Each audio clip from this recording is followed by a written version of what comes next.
Starting with the name of Allah, the most beneficent and the most merciful. Assalamu alaikum. Myself, Ariba Rouge from BS Chemistry 3rd semester. Today I am going to present the topic heterogeneously catalyzed gas phase oxidation. Here are the contents of my presentation. First of all, we will discuss about heterogeneously catalysis reactions, and the next one is gas phase oxidation. As heterogeneously catalyzed gas phase oxidation is a mixture of, or we can say addition of these two topics, then its mechanism, the catalyst involved, its steps, drawbacks and the solution for that drawbacks, the role of the first step known as adsorption, and so we will start from the heterogeneously catalyzed reactions.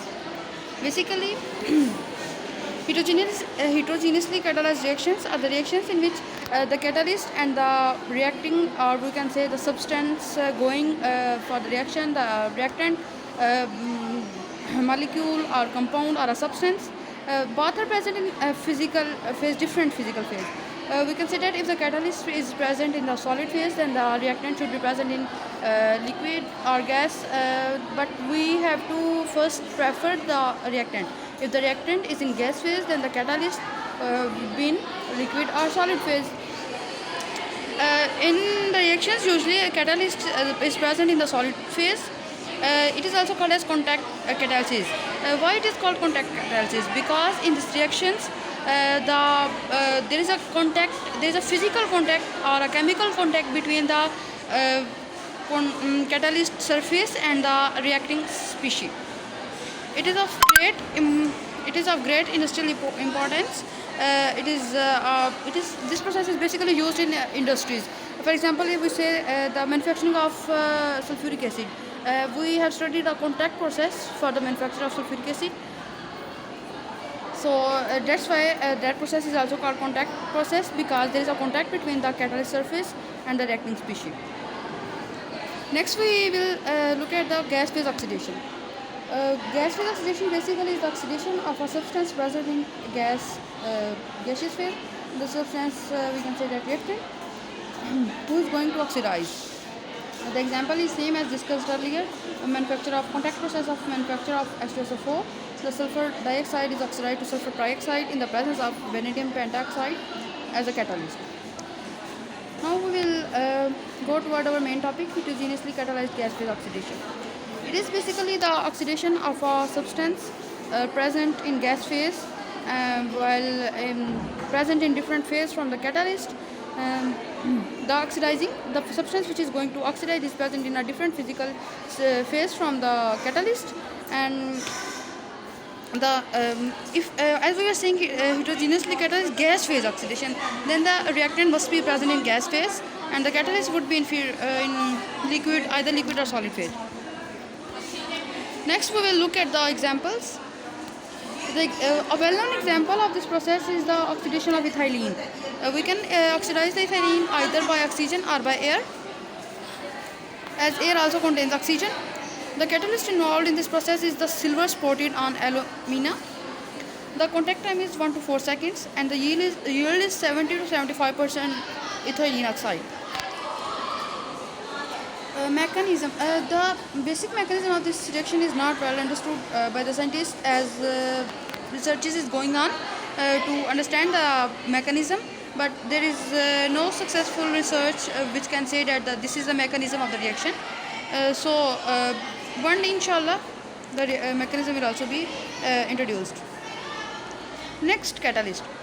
Catalyst, basically we use the catalyst which can increase the rate of the reaction without disturbing its thermodynamics. So we use metals and metal oxides. Why metals and metal oxides are used as catalysts? The answer of this question is metals are the substances which can easily take and lose electrons. We can say lend and lose electrons. Lend basically means lose, lend and take electrons from other molecules. And the main thing, they do not disturb the thermodynamics of the reaction. So that's why metals and metal oxides are mainly used as a catalyst. Next, what are the steps? Basically, a mechanism is not well known, so steps are also, but we can say that these are the steps by which this reaction can proceed. The first one is adsorption, the second one is activation and reaction. It is also known as interaction, and the third one is desorption. Here is the picture showing the first one showing adsorption, the second one showing interaction, and the third one showing desorption. First of all, adsorption. Adsorption is preferential partitioning of substances from the gaseous or liquid phase onto the surface of solid substrate. Adsorption, basically, in simple wording, we can say that the adsorption means relative to absorb the coming of the reactant species onto the catalysis surface, catalytic surface, the surface of the catalyst. There are two types of adsorption: chemisorption and physiosorption. As the name shows, chemi means related to some chemicals, and physi means related to some physics or force, we can say. So chemisorption is the situation in which there is a chemical bond between the reacting species and the catalytic surface. And physiosorption means the situation when there is a physical force, the attractive or repulsive force, electrostatic force, we can say, is present between the gas molecules and the catalyst surface. There is a picture showing the reaction between when the reactant is ethylene, and we are going to for its hydrogenation to get the ethane. But we will if we will consider the reaction of ethylene with the oxygen or oxidation of ethylene to form ethylene oxide, then in place of hydrogen there will be oxygen. Oxygen gets absorbed on the catalyst surface. In the next step, interaction. Interaction, basically, it is the activation of absorbed reactant. The reactant in adsorption phase or reactant get adsorbed on the catalytic surface. Now this reactant will get some interaction and some reaction with the reacting molecule, or we can say reactant or reacting substance, to get some product.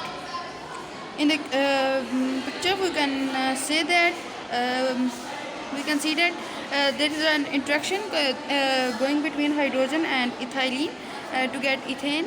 But if we recall the example of ethylene oxide, then there will be oxygen in place of hydrogens, and there will be a reaction between ethylene and oxygen. Desorption.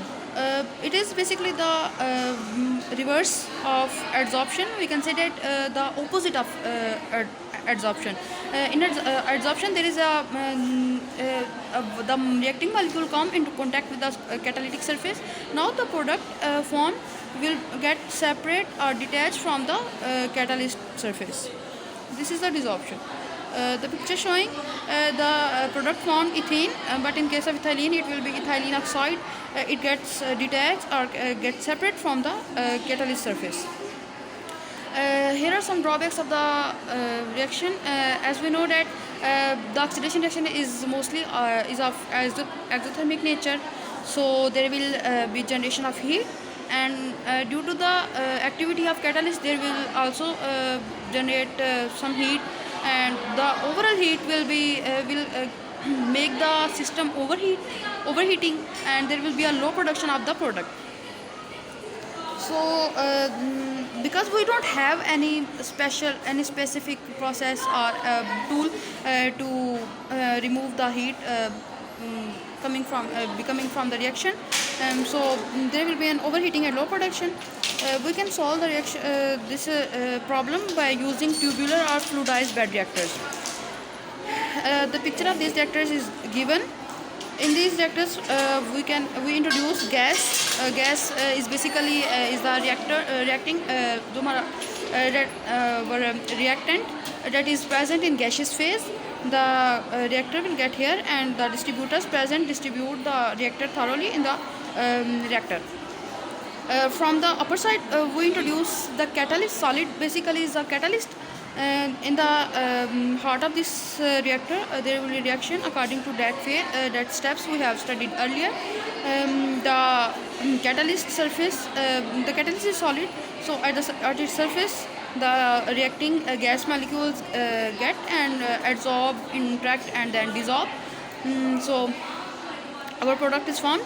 The product formed is extracted from the upward, and from the other side Removal of solid means basically the recovery of the catalyst. The catalyst is used and then it is recovered again. This is the plus point of this reaction. Example, as we have studied earlier, ethylene, oxidation of ethylene to ethylene oxide. Next question is just why heterogeneously catalyzed reactions are used. We can use homogeneously catalyzed reactions as well, but why we use heterogeneously catalyzed reactions? So the reason for this question is heterogeneously catalyzed reactions are of faster rate.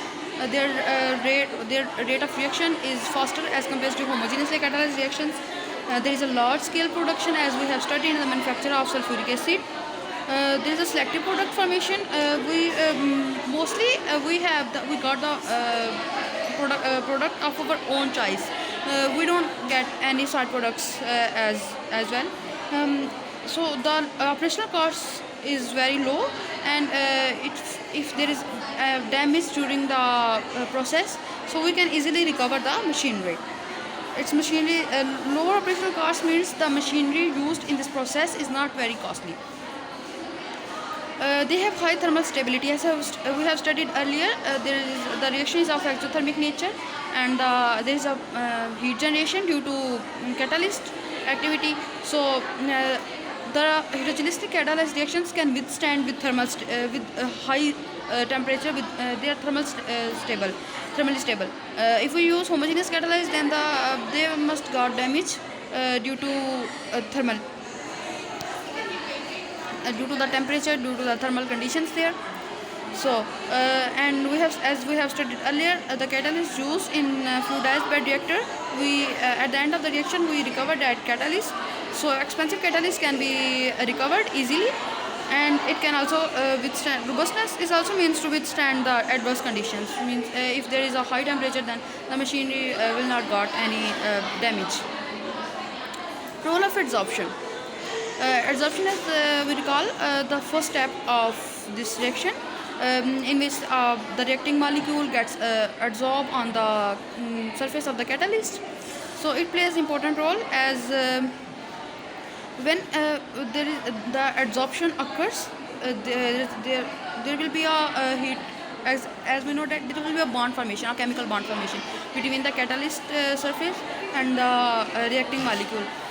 We will prefer chemoabsorption because we are dealing with the chemicals. So if chemoabsorption means there is a bond formation, a chemical bond formation.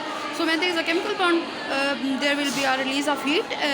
So that heat will provide activation energy, and the rate of the reaction will be increased to a considerable value. There is some adsorbed molecules may be dissociated into atoms or free radicals. This is a plus point for the dissociation of atoms of molecules. Basically, molecules dissociate into atoms or free radicals. And the last one is a particular part of reactant may come in contact with other molecules, which otherwise is difficult. As we have already studied, it is called contact catalysis. There is a contact between the adsorption, in adsorption there is a contact between the surface of the catalyst and the reacting molecule, the gas molecule which is going to react. Next, there are some references from which I got help for the preparation of this presentation. You can also use these links. The Google Scholar is basically these both links are from Google Scholar. I have studied 2 research articles from which I got the information of this topic. Thank you so much, guys, for your attention. If you have any question, then you can ask in the comment section. Guys, it was my first video I'm going to upload. So if there is any mistake or any you can say there is a thing missing, anything missing, or you can find any advancement, you can guide me in the comment section. If you have any suggestion, then you can please aware me of that through the comment section. Thank you so much for your attention.